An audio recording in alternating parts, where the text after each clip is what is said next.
Shashi Tharoor's position within the Congress is precarious. Rumors are swirling about a BJP switch.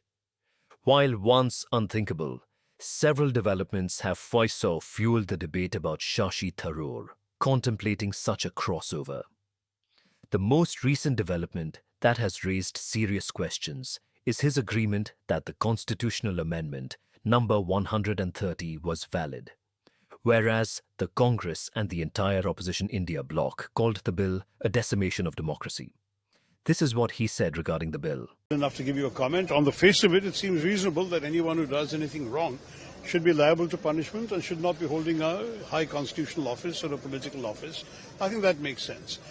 It goes without saying that this statement escalated things enormously.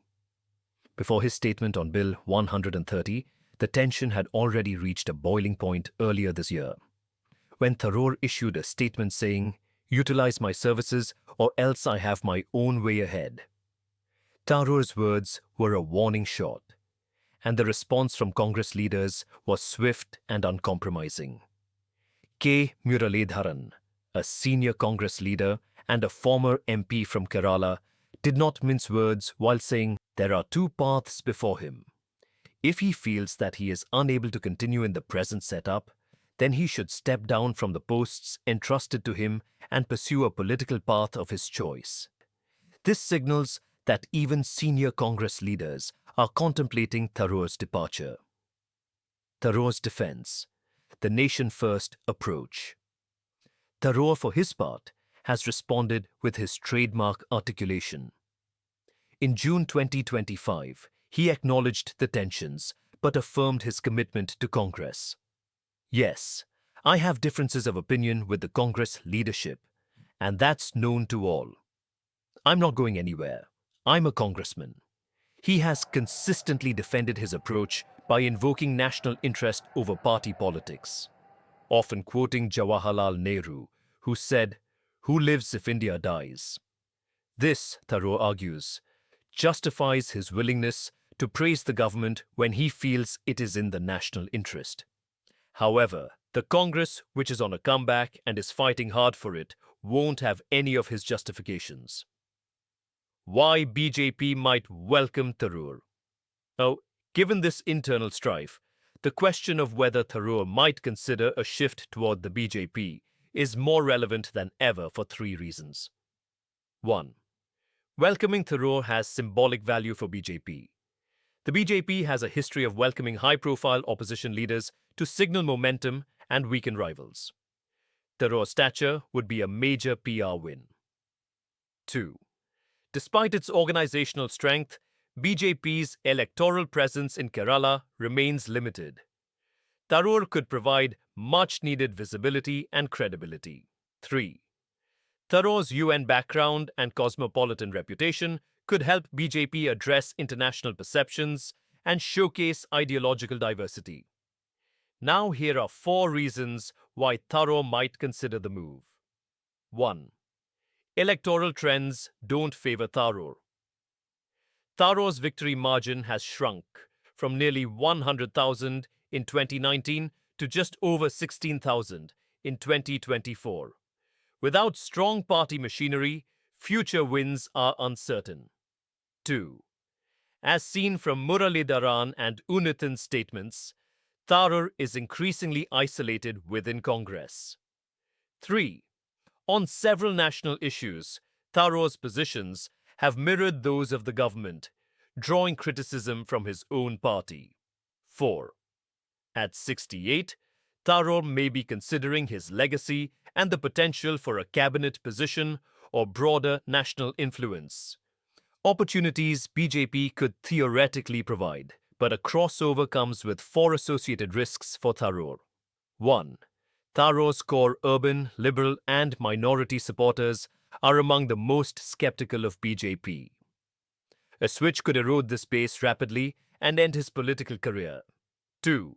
The state's strong minority representation and left-leaning voters make it challenging territory for BJP candidates.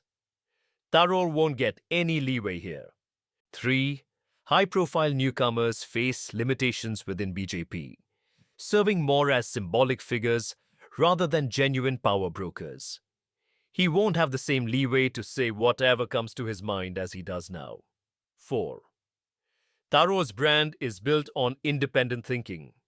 Crossing over could be perceived as opportunistic, potentially diminishing his intellectual credibility.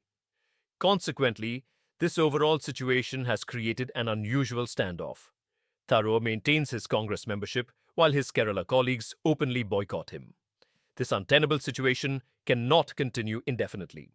When asked about Muralidharan's criticism, Tharoor reportedly responded, "Who are they? What is their party position?" This suggests he doesn't consider his Kerala critics as having significant authority over his political future. In adopting such an attitude, Tharoor has not helped his cause, whether in Kerala or in Delhi. On his part, Rahul Gandhi, now the political powerhouse of the Congress, has maintained a studied silence on the issue. Despite repeated demands from Kerala leaders to discipline Tharoor, Rahul has chosen not to act. A senior aide explained the strategy. If we expel him, BJP will embrace him and claim Congress is intolerant of dissent. If we keep him, he undermines unity.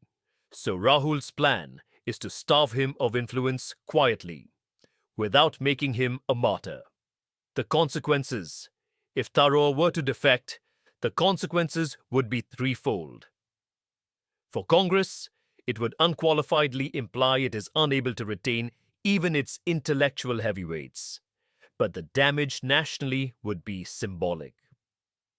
For BJP, it would be a propaganda victory. But considering Kerala's secular psyche, it would struggle to actually convert Tharoor's base. He could bring headlines, but not votes. For Tharoor himself, he might secure a cabinet post or global platform under BJP, but risk losing his liberal legacy and local seat and fade into oblivion and ignominy.